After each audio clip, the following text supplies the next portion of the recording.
Boa noite, Diniz.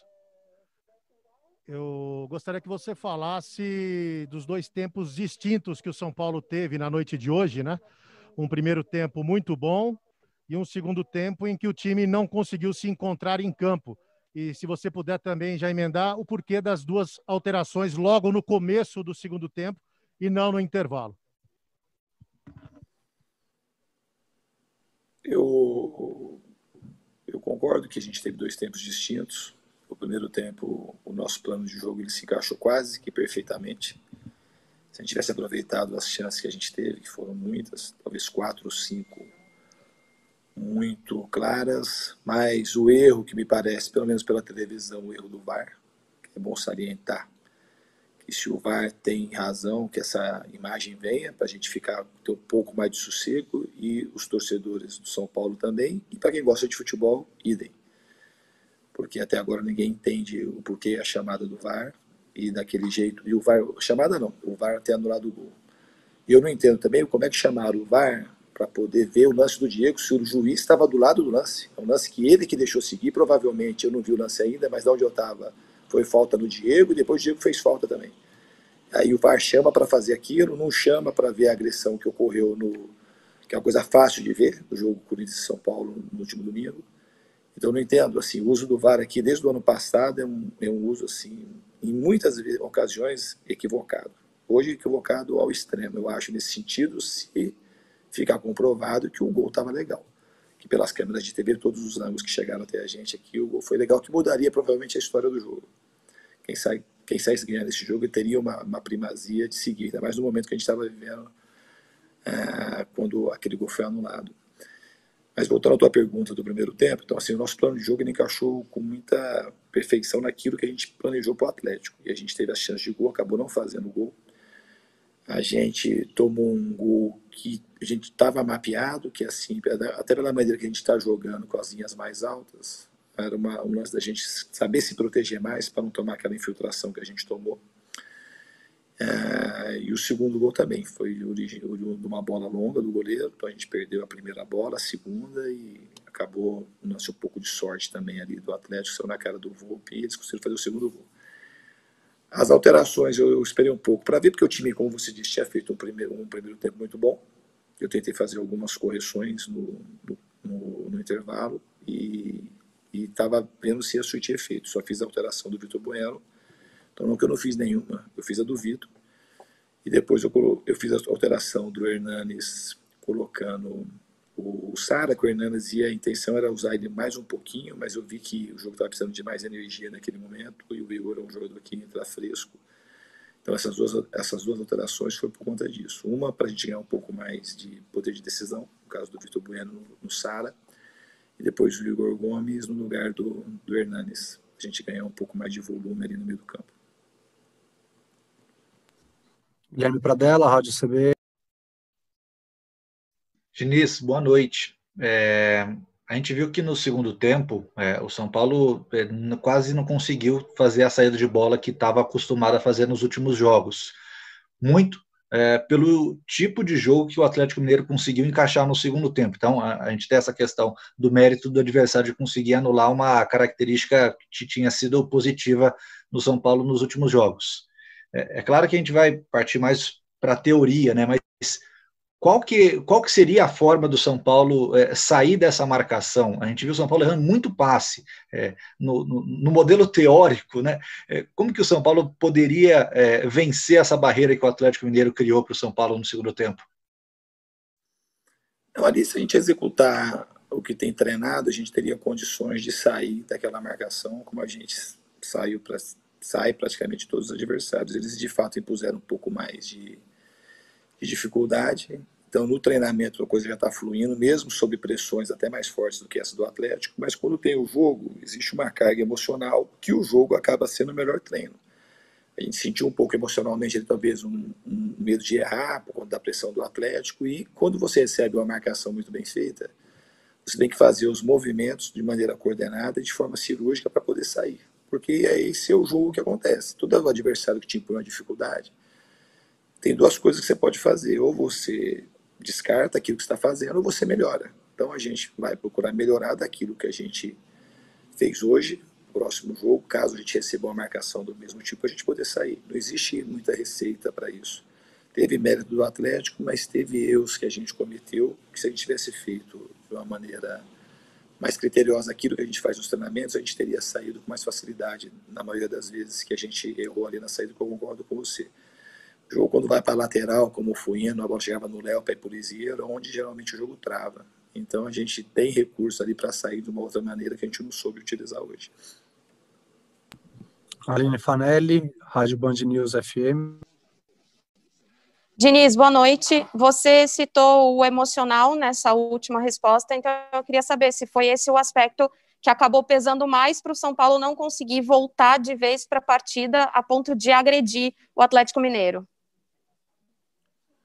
Não foi só esse aspecto emocional. O emocional está envolvido em tudo. Então, quando você recebe uma pressão, existe um certo receio ali de você perder a bola.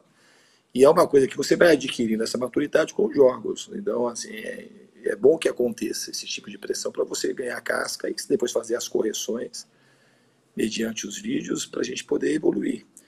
Então, esse aspecto da gente receber uma pressão hoje bem feita, ele serve para que o time melhore da próxima vez. Mas não foi só por conta disso, da saída, que a gente... O que determinou o andamento do jogo, muito foi a gente, em vez de fazer os gols que a gente teve chance de fazer, até os 33, eu não sei exatamente quando foi o primeiro gol. O Atlético não tinha chegado no nosso gol ainda, e a gente já teve inúmeras chances de gol e cruzamentos, chances claras, mais volume de cruzamento, escanteio, e a gente não fez o gol. A partir do momento que a gente tomou, ainda, um pouco depois a gente tomou o segundo gol, aí eu fiz uma alteração no segundo tempo, já mudou um pouquinho a ordem tática do jogo, o jogo ficou com uma outra característica, e a gente não conseguiu voltar para o jogo da maneira que a gente iniciou a partida. Mas não é uma coisa carregada emocionalmente, não. Teve um aspecto tático, aspecto técnico e muita coisa envolvida. Essa coisa da gente sair jogando, o aspecto emocional, de fato, pesa nos jogos para a gente treinar. Quando você recebe uma marcação, você fica com medo de perder a bola, isso é alguma coisa, e tomar um gol, e os jogadores, conforme eles vão se habituando a isso, eles vão conseguindo evoluir nos jogos e a tendência para frente é a gente melhorar. José Eduardo Martins, Portal UOL. Boa noite, Diniz. Eu queria saber como que você vai fazer para trabalhar a equipe em tão pouco tempo, até a partida com o Fluminense, né? Praticamente você vai ter um treino só.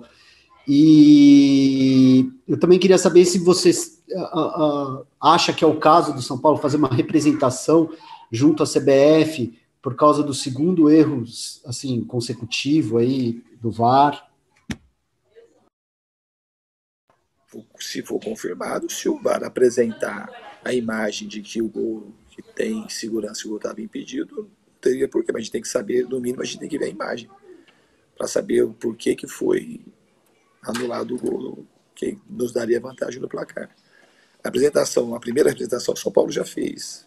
Então, assim, se caso não ocorra, o São Paulo tem que se manifestar, porque senão a gente fica com uma sensação de que a gente foi lesado, com o uso do VAR, inclusive. Eduardo Rodrigues, GE. Globo. Boa noite, Diniz. Eu queria saber, agora você fez essas mudanças no time, né? A gente vê aí que do jogo do Mirassol para esse jogo, só 3 jogadores eram titulares, e agora vai ter a volta do Reinaldo, possivelmente. O Reinaldo já retorna no jogo contra o Fluminense. Eu queria saber se você achou o seu time, esse time é o que você pretende utilizar daqui para frente, se você está contente com o que você tem visto e o que você planeja para o jogo de domingo contra o Fluminense. Eu estou contente com o time, o Reinaldo volta, eu não sou de antecipar a escalação, mas eu estou contente com o desenvolvimento do time. A gente tem que conseguir replicar aquilo que a gente fez hoje. Talvez tenha sido os 35 minutos iniciais, talvez foram os melhores que o time fez desde quando eu cheguei no São Paulo, em termos de volume, jogando contra um time que a gente sabe que é um time impositivo, principalmente jogando aqui em Minas. Então eu estou contente de fato com o time, mas o time não são os jogadores. O time tem, todo mundo aqui tem condição de jogar. Isso aí está provado pelas mudanças que eu fiz. Então no domingo é um outro jogo, a gente vai ver os melhores jogadores para botar em campo. Última pergunta, Diego Bertozzi, Canais Fox. Diniz, boa noite. Você e o Sampaoli têm convicções de trabalho, objetivos táticos muito semelhantes, principalmente de posse de bola e também de buscar o gol, né? Essa pressão que o Atlético exerceu na partida de hoje já é uma característica muito forte do Sampaoli. Ele mostrava isso quando dirigiu o Santos. Do que você esperava do trabalho do Sampaoli, houve algo que surpreendeu você hoje? Não, como eu te disse, se tivesse sido surpreendido, que você acaba vendo o que vai acontecer no jogo. Os treinadores preparam taticamente, você consegue ver no primeiro tempo, não no segundo, somente no começo das partidas. Então, o que a gente apresentou foi aquilo, a gente não teve surpresa. Eles tentaram fazer uma coisa, a gente tentou fazer outra, e o São Paulo teve uma predominância. É que a gente teve inúmeras chances e não fez o gol. E a primeira bola que o Atlético teve de oportunidade, eles fizeram o gol, e a segunda ficou 2-0. Então isso acabou determinando um pouco o resultado da partida e o andamento do jogo. É claro que isso aí não justifica, a gente poderia ter jogado melhor no segundo tempo. Depois a gente teve mais dificuldade, eles ficaram mais à vontade, porque muda muita coisa do aspecto anímico do jogo, de confiança. Porque até a gente tomar o gol, a gente estava, de uma certa forma, com o decorrer do primeiro tempo, tendo cada vez mais confiança e tendo cada vez mais domínio da partida. A partir do momento que a gente tomou o primeiro e o segundo gol, deu uma invertida nisso. O Atlético subiu, a questão anímica, e a gente deprimiu um pouco.